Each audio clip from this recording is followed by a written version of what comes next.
The goddess does not rule the world. She is the world. Manifest in each of us, she can be known internally by every individual in all her magnificent diversity. Good morning, everyone. And for the morning chalice lighting, the prayer we invoke is to the goddess Kali. Primordial energy of the goddess, we bow to you. That which holds up all existence, we bow to you. That which is she, infinite, we bow to you. The glory of the Mother as earth, we bow to you. As we come to put a stone in the water to signify our joy or our sorrow, I also invite you to come and touch the branches from the sacred myrtle tree from the Polyani convent in Crete. The tree is actually said to be more than 1,000 years old. The tree was actually a bush that grew to tower all over the buildings of this convent. The convent is actually situated on an ancient Minoa worship site. And so for more than 1,400 years, there has been continual prayer and energy in this site. So we invite you to come up and to place a rock in the water for your joy or your sorrow. Thank you. Oh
tell you a little bit about why I am up here this morning.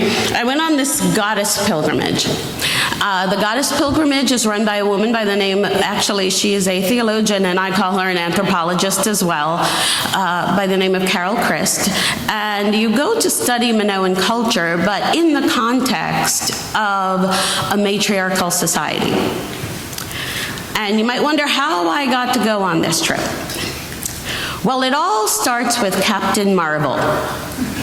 Anybody heard of Captain Marvel? Now, a few years ago, I needed to start doing some more exercise. And I don't know about you, but I am not good with that. And in order for me to be consistent about my exercise, I actually got a walking buddy. Because if I have someone to meet, I'll actually show up. Has anybody had that experience? So we've been walking for quite a while now, and she grew up as a big comic book fan. I was not familiar with comic books at all.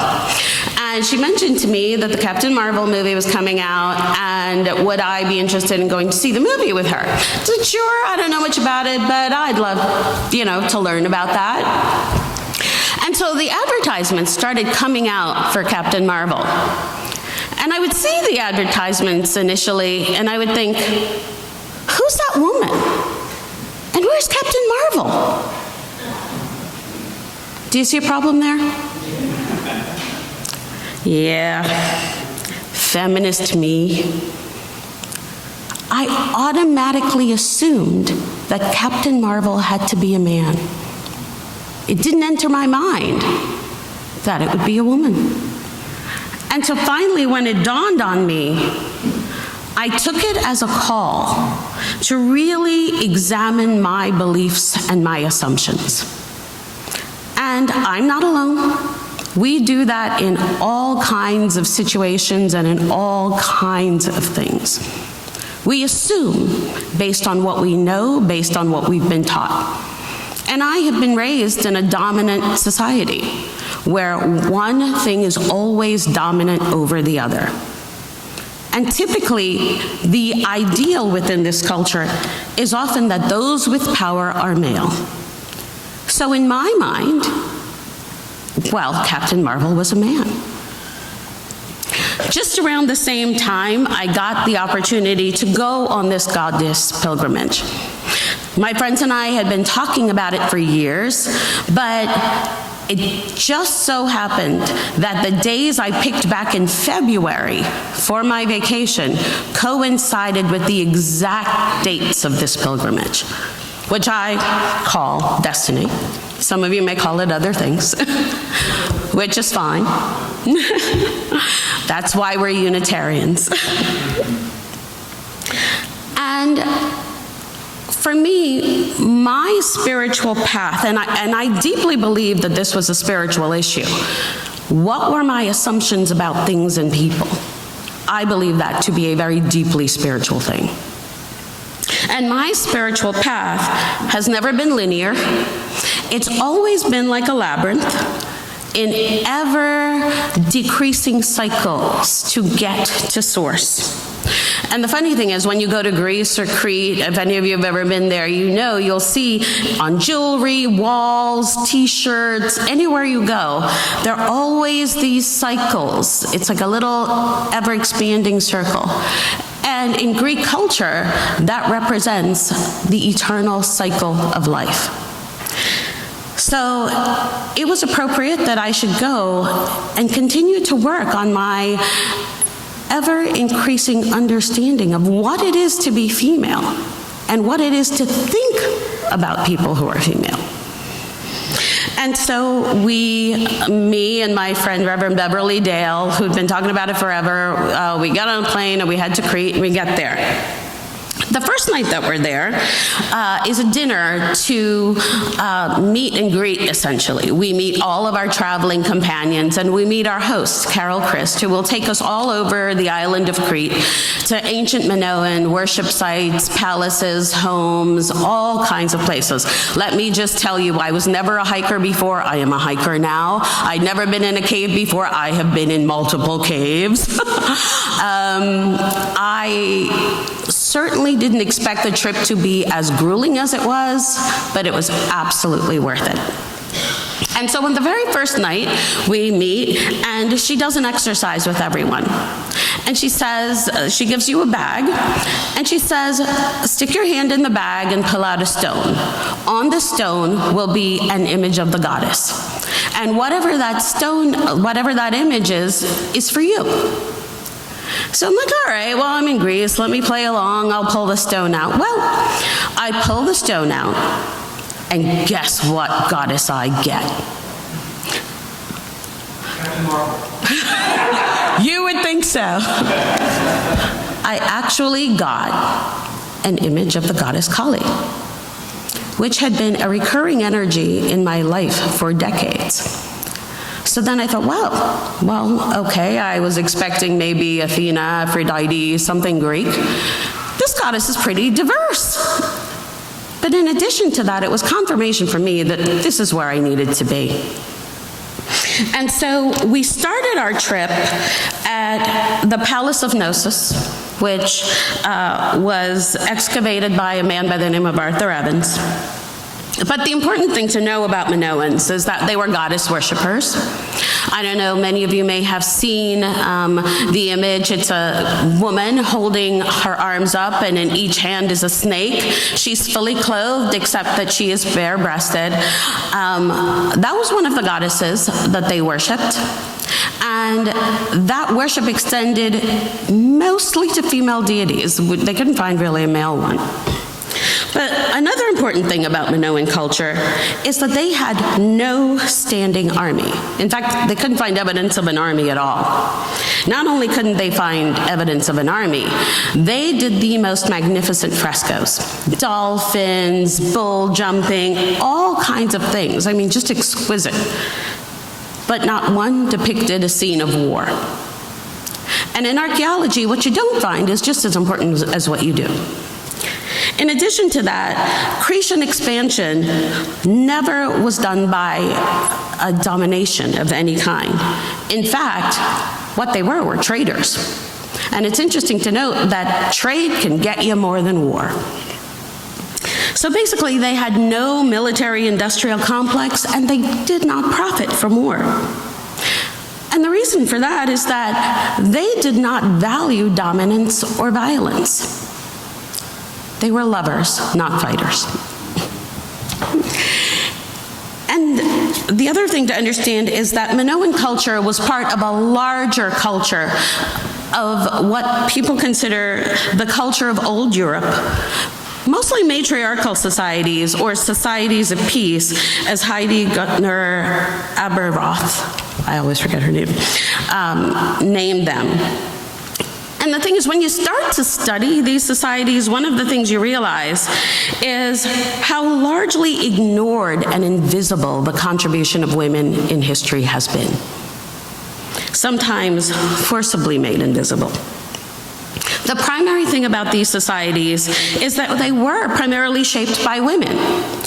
One of the theories is that, and I firmly believe that women created agriculture. And the ability to be able to stay in a single place, to live and eat well, is a game changer in human history. It is the basis for every city, town, every settlement that we know. So instead of being a hunter-gatherer, you could actually stay in one place. And what's an interesting side note on this, and while it's not part of the old Europe culture, the first people that Columbus encountered when he crossed the Atlantic were a group called the Taino. They're a subgroup of the Arawaks that lived all through the Caribbean. Their women were specifically known to have amazing agricultural techniques. In addition to that, they were good at dealing with both toxic and poisonous plants so that no one died. They sustained that culture for hundreds of years. The other thing about these societies is that they have a nonviolent social order in which living creatures are respected without exploitation of humans, animals, or nature.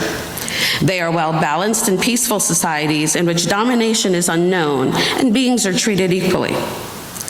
This provides an alternative social and cultural models that promote trust, mutuality, and abundance for all. This is not women rule. It's not matriarchy as the opposite of patriarchy. It's actually a tradition of equality. To negotiate their political decisions, they did it through consensus. Their goal was always to live a peaceful life. They honored mothers and considered care and generosity, values they associated with motherhood, to be the highest values. The hallmark of it is gift-giving. The bottom line of that is they did not allow each other to go without their needs being met. Part of that can be seen even in the Iroquois culture here in our own backyard, where they had councils of female elders who managed the day-to-day work of the clan and the day-to-day life of the clan. And while the Iroquois did occasionally go to war, one of the powers that the female elders had is if the male elder council voted to go to war, they could veto that, because their children would ultimately be the ones to pay that price. Those cultures also assert that the highest role for all humans, however identified, is to nurture life.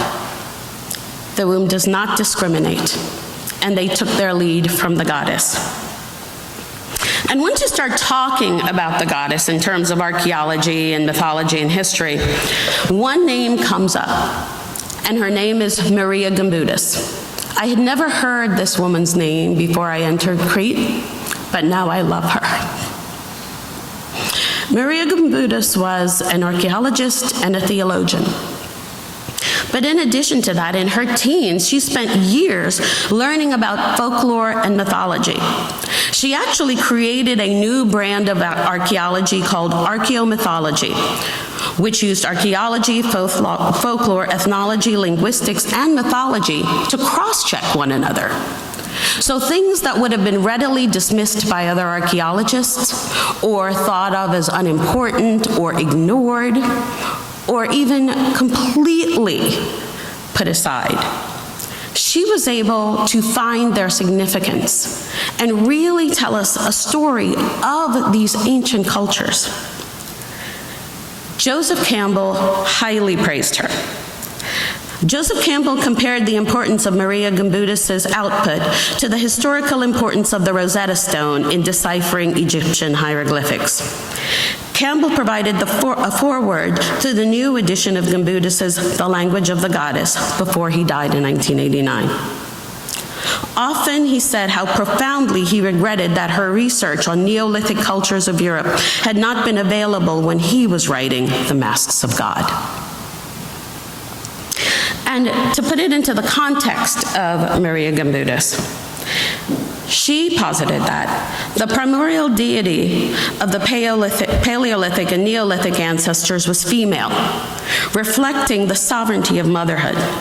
In fact, there are no images that have been found of a father god throughout the prehistoric record. Paleolithic and Neolithic symbols and images cluster around a self-generating goddess and her basic functions as giver of life, wielder of death, and as regeneratrix. The multiple categories, functions, and symbols used by prehistoric peoples to express the great mystery are all aspects of an unbroken unity of one deity, a goddess who is ultimately nature herself, a goddess in all her diversity. And one of the things that always comes to mind when I think of this is Mother Teresa going to Calcutta and setting up her hospice in an old temple of Kali to express all the love and care of the goddess for dying people. And for me, my own spirituality can be paraphrased through the words of Carol Christ and Judith Plasko from their book, Woman Spirit Rising, A Reader in Religion. My spirituality has always been linked to my feminism. Feminism is about challenging unequal power structures and erroneous ideas. So, it always means challenging inequalities in race, class, sexual preference, payment of wages, self-identification, immigration status, and many other things. What we need to be doing is not just changing who holds power, but changing the way we conceive of power. There is the power we're all familiar with, power over. But there is another kind of power, power from within. For a woman, it is the power to be fertile, either in terms of having babies, or writing books, or dancing, or baking bread, or being a great organizer. It is the kind of power that does not deprive someone else. And for me to go further with that, to cultivate and promote this kind of power is to honor and do the work of the goddess. It cultivates in us respect, recognition, connection, and care for one another. It also creates a society of abundance where each of us is free to be our highest and best. Thank you.